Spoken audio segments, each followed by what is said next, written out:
Yan, magluluto po tayo ng nilaga baboy.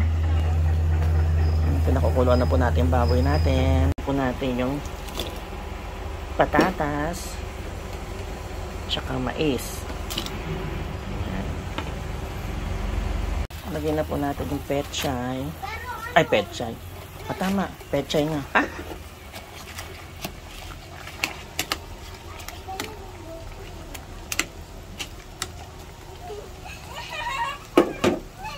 Simmer na lang po yan, ano. Tapos check natin mamaya. Check na po natin, ano. Wow!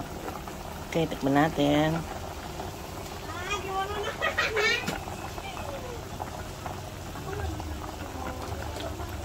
Oh my God, ang sarap!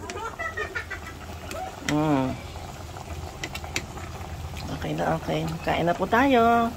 Sunod na po natin yung repolyo.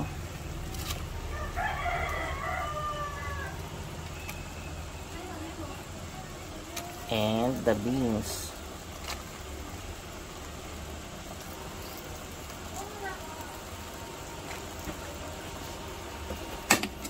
Lalagyan ko na po ng pork cubes to, no, para may lasa naman.